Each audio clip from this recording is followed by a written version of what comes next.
Porque nos últimos 2 meses, 3 fintechs, as startups digitais, foram alvo de ataques hackers que desviaram milhões de reais. As investidas foram no ambiente Pix e, mais recentemente, no sistema TED.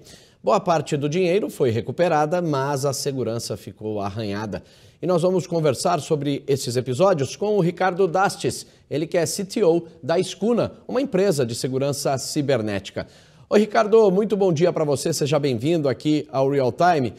Ô, Ricardo, esses últimos ataques aí levantam algum tipo de suspeita sobre a segurança, principalmente entre as fintechs? Bom dia, Eric, é um prazer estar aqui.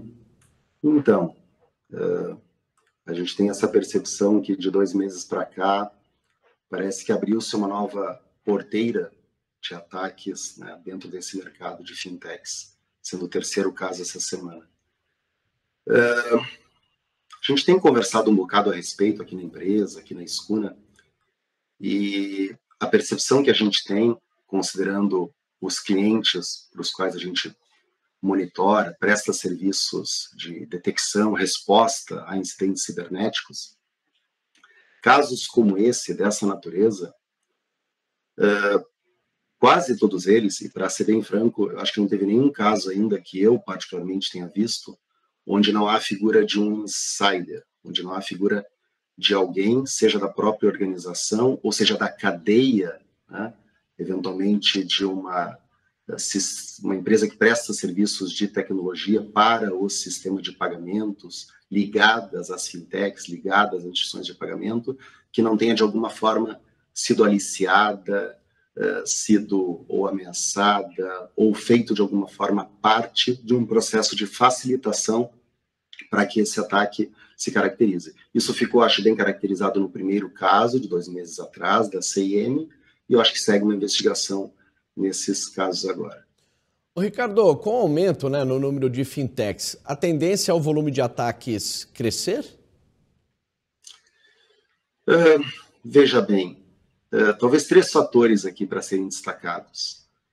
O primeiro deles é que, desde o pós-pandemia, ali quando a gente teve aquela mudança, né, no formato de trabalho, com remoto, híbrido, que se dá atualmente, cresceu muito a quantidade de ataques de sequestro de dados, de outros tipos, né, não esses necessariamente que estamos falando hoje.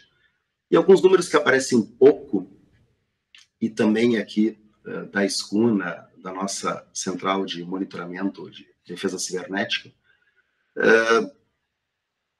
cerca de 81% das empresas que passam por ataques têm menos de 1.000 funcionários. Metade desse número é de empresas com até 100 funcionários. Então, são empresas, muitas vezes, muito pequenas, que a gente nem conhece, nem ouve falar, nem geram repercussão em termos de notícia, porque são pequenos escritórios, contabilidade, arquitetura, jurídicos, profissionais liberais. E agora, nesse caso, passa a chamar atenção, porque a gente está falando de perdas, algumas delas, inclusive, milionárias, ou chegando quase a bilhão, né, de reais, envolvendo fintechs. E daí isso leva para um segundo fator.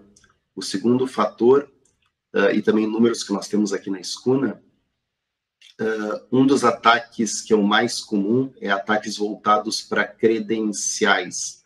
Isso significa senhas, chaves de criptografia, inclusive o sistema de pagamento brasileiro, o SPI, de pagamentos instantâneos ligados ao Pix, ele depende, né, junto ao Banco Central, movimentação das contas de reserva, etc., de chaves criptográficas.